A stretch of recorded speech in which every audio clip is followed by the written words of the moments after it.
ప్రస్తుతం మన తెలుగు వాళ్లకు ఒక ప్రత్యేకమైన రాష్ట్రం ఉంది. కానీ ఒకప్పుడు అసలు మన వాళ్లకు ఒక ప్రత్యేక రాష్ట్రం కూడా ఉండేది కాదు. మెయిన్గా అటు కేంద్ర పరంగాను ఇటు రాష్ట్ర పరంగాను మన తెలుగు వాళ్ళను తమిళ వాళ్ళు చాలా హేళన చేస్తూ ఉండేవారు. మెయిన్గా మనకంటూ ఒక ప్రత్యేక స్టేట్ లేకపోవడం వల్ల తమిళనాడుతో కలిసి ఉండడం మూలంగా మన తెలుగు వాళ్లకు అంత పెద్దగా నిధులు కూడా వచ్చేవి కావు. అందుమూలంగా మన తెలుగు ప్రాంతం అనేది అభివృద్ధిలో వెనుకబడి ఉండి మన నిధులు అన్ని ఈ తమిళ వాళ్ళు దోచుకునేవారు. అలాంటి సిచ్యువేషన్లో తెలుగు వాళ్ళ యొక్క ఆత్మాభిమానాన్ని కాపాడడానికి తన ప్రాణాలనే వదిలివేసినటువంటి మహానుభావుడే అమరజీవి పొట్టి శ్రీరాములు. ప్రధానంగా అతడు పుట్టింది ప్రస్తుతం ఉన్నటువంటి నెల్లూరు జిల్లాలో అయినప్పటికీ అతడు చేసినటువంటి పోరాటం త్యాగం అనేది రెండు తెలుగు రాష్ట్రాలు కూడా చాలా గొప్పగా భావిస్తాయి. ప్రధానంగా మనం అప్పట్లో తమిళనాడులో కలిసి ఉండడం మూలంగా కేంద్రంలో కూడా మన వాళ్లకు అంత విలువ ఉండేది కాదు. మెయిన్గా మన తెలుగు వాళ్ళంటే చాలా విరక్తిగా మరియు చాలా తక్కువ వాళ్ళగా చూసేవారు. ప్రధానంగా ప్రతి ఒక్కరు కూడా ఎక్కువగా మద్రాసీలు లేదా తమిళ వాళ్ళు అనే పేరే ఎక్కువగా ఉపయోగించేవారు. దీని మూలంగా అప్పట్లో ఉన్నటువంటి మన తెలుగు నాయకులు కూడా దీన్ని చాలా తీవ్రమైనటువంటి వివక్షగా పరిగణించేవారు. లోపలే కుమిలిపోతూ ఈ వివక్షను వాళ్ళ యొక్క అధికారం కోసం భరిస్తూ ఉండేవారు. కానీ వాళ్ళలో ఎవరు మాత్రం అంతగా పోరాటం చేయలేదు. ఇలాంటి సిచ్యువేషన్లో తెలుగు వాళ్ళ యొక్క ఆత్మాభిమానాన్ని పెంపొందించడానికి మొదటగా స్వామి సీతారాం అనే వ్యక్తి నిరాహార దీక్ష ప్రారంభిస్తాడు. కానీ తర్వాతి కాలాల్లో ఇతడి యొక్క నిరాహార దీక్షను జవహర్లాల్ నెహ్రూ గారు ఆచార్య వినోబా భావేను పంపి అతడి యొక్క నిరాహార దీక్షను విరమించుకునేలా చేస్తాడు. కానీ తర్వాత 1952లో ఇలాగే మన తెలుగు వాళ్ళ యొక్క ఆత్మాభిమానాన్ని కాపాడడానికి తెలుగు వాళ్లకు ఈ మద్రాసీల నుంచి విముక్తి కనబర్చి ఒక ప్రత్యేకమైన స్టేట్ రావాలని పోరాటం చేసేందుకు అమరజీవి పొట్టి శ్రీరాములు మద్రాసులో ఏర్పాట్లు చేస్తుండగా ఆ విషయాలన్నీ తెలిసి కూడా కేంద్రంలో కాంగ్రెస్ ప్రభుత్వం ఎందుకని సైలెంట్ అయింది? ఇదే ఇక్కడ ఉన్నటువంటి అసలైన ప్రశ్న. ప్రధానంగా స్వామి సీతారాం నిరాహార దీక్ష చేస్తుంటే కేంద్రంలో ఉన్నటువంటి జవహర్లాల్ నెహ్రూ గారి ప్రభుత్వమే ఆపేసింది. కానీ అమరజీవి పొట్టి శ్రీరాములు గారు మాత్రం ఎంతగానో చివరికి తన యొక్క ప్రాణాన్ని వదిలివేస్తున్నప్పటికీ అతడి ఉద్యమాన్ని మాత్రం ఎందుకని అసలు వీళ్ళు గొప్పగా భావించలేదు. ప్రధానంగా అతడు చనిపోయినా కూడా చివరికి మన వాళ్ళు గొప్పగా బంధులు పోరాటాలు చేయాల్సిన దుస్థితి ఎందుకు వచ్చింది? మెయిన్గా ఇక్కడ మనం లోతుగా గనక గమనిస్తే ప్రధానంగా ఇక్కడ అమరజీవి పొట్టి శ్రీరాములు మరణానికి ప్రథమ కారకుడు అప్పుడు మద్రాసు ముఖ్యమంత్రిగా ఉన్నటువంటి రాజాజీ గారు. ప్రధానంగా అప్పట్లో కేంద్రంలో ఉన్నటువంటి జవహర్లాల్ నెహ్రూ గారు కూడా తెలుగు వాళ్ళకు ఒక ప్రత్యేక రాష్ట్రం ఇవ్వాలని అతడు ఎప్పుడో నిర్ణయించుకున్నాడు. కానీ ఈ రాజాజీ గారు మాత్రం అప్పట్లో మద్రాసుకు ముఖ్యమంత్రిగా ఉండి ప్రధానంగా ఈ తెలుగు వాళ్ళు గనక తమ నుంచి విడిపోతే వాళ్ళకు వచ్చే ఫండ్స్ తమకు దక్కవని, అలాగే తమ యొక్క అభివృద్ధికి ఆధారమైనటువంటి నిధులు అనేవి వాళ్లకు కాస్త తక్కువగా వస్తాయన్న ఒక విధమైనటువంటి ఉద్దేశంతో ప్రధానంగా మన తెలుగు వాళ్ళు వాళ్ళ నుంచి విడిపోకుండా ఉండేందుకు అతడు కేంద్రంలో తన యొక్క పవర్ను ఉపయోగించి ఇలా అమరజీవి పొట్టి శ్రీరాములు ఉద్యమం చేస్తున్నప్పటికీ ఆ విషయాలను కేంద్రానికి తెలియజెప్పలేదు.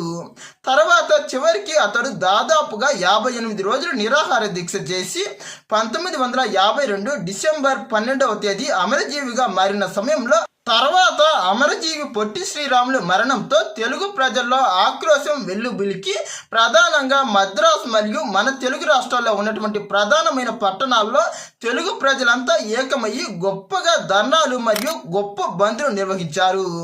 అలాగే అప్పట్లో చాలా గొప్ప అల్లర్లు కూడా వెల్లువెత్తి ప్రధానంగా కేంద్రంలో ఉన్నటువంటి కాంగ్రెస్ పైన తీవ్రంగా వీళ్ళు ఉద్యమాలు మొదలుపెట్టారు. ఇక అలాంటి సిచ్యువేషన్లో మన తెలుగు ప్రజలు చేసినటువంటి ఈ పోరాటం మూలంగా సాక్షాత్తు అప్పటి కేంద్ర ప్రభుత్వమైన జవహర్లాల్ నెహ్రూ గారి దిగివచ్చి తర్వాత 1953 అక్టోబర్ 1వ తేదీన మన తెలుగు వాళ్లకు ఆంధ్ర రాష్ట్రాన్ని ఏర్పరిచారు.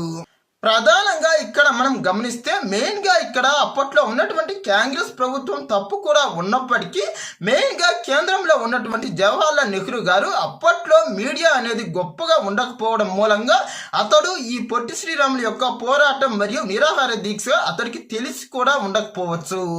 అదేవిధంగా అప్పట్లో మద్రాసు ముఖ్యమంత్రిగా ఉన్నటువంటి రాజగోపాలాచారి గారు తమ రాష్ట్రానికి ఎక్కువగా నిధులు వచ్చేందుకు ఇలా అమరజీవి గొప్పగా పోరాటం చేస్తున్న ఉన్నప్పటికీ అతడి యొక్క పోరాటాన్ని కేంద్రానికి తెలియజెప్పలేదు అనే విమర్శలు కూడా ఉన్నాయి. ఇక్కడ మెయిన్గా ఈ రాజాజీ గారితో పాటు మన తెలుగు నాయకులు కూడా చాలా మంది ఉన్నప్పటికీ వాళ్ళు కూడా కేంద్రానికి ఈ విషయాన్ని తెలియజెప్పలేదు. చివరికి అతడు దాదాపుగా 58 రోజుల పాటు అన్నం లేక మరియు ఎలాంటి ఆహార పదార్థాలు తీసుకోలేక శరీరం చాలా నీరసించిపోయి చాలా దారుణమైన వ్యవస్థలో అతడు మరణించిన తర్వాత అతని పోరాటం అనేది మన ప్రజలకు తెలిసింది. ప్రధానంగా అతడి పోరాటం మన ప్రజలకు తెలియడానికి మెయిన్గా పోరాడిన వ్యక్తి ఘంటసాల. ప్రధానంగా ఇక్కడ మనం గమనిస్తే శ్రీరాములు గారు బ్రతుకుండగా మన తెలుగు వాళ్లకు రాష్ట్రం అనేది లభించలేదు. తర్వాత అతడు చనిపోయిన తర్వాత అతడి యొక్క మృతదేహాన్ని చూసి ఎంతో చలించిపోయినటువంటి అప్పటి గొప్ప సింగర్ అయిన ఘంటసాల గారు అతడి పైన ఒక గొప్ప పాటను రచించి ఆ పాటను పాడుకుంటూ తన యొక్క శవయాత్రను ప్రారంభించాడు. అలా అతడు పాడినటువంటి ఆ పాటను చూసినటువంటి చాలా మంది యువకులు మరియు విద్యావేత్తలు ఇన్స్పైర్ అయ్యి తర్వాత యావత్ తెలుగు ప్రజలంతా ఏకమయ్యే విధంగా ఈ ఘంటసాల చేశారు. మెయిన్గా పొట్టి శ్రీరాములు గారి యొక్క పోరాటానికి ఒక సమగ్ర రూపాన్ని మరియు ఒక విధమైనటువంటి స్ఫూర్తిని తర్వాత ప్రజల్లో నింపినటువంటి ఘనత ఈ ఘంటసాల గారిదే. శ్రీరాములు గారు బ్రతికుండగా ఎంత గొప్ప పోరాటం చేసినా కూడా ఆ పోరాటానికి అతడు చనిపోయిన తర్వాతనే ఈ ఘంటసాల గారు ఒక విధమైనటువంటి రూపాన్ని అందించారు.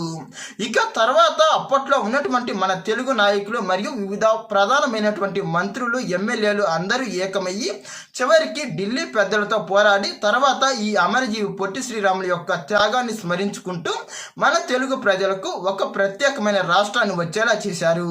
కానీ పొట్టి శ్రీరాములు గారు బ్రతికి ఉన్నప్పుడే మనకు ప్రత్యేక రాష్ట్రం లభించి ఉంటే ఆ త్యాగం అనేది పొట్టి శ్రీరాములు గారు కూడా చూసిండేవారు.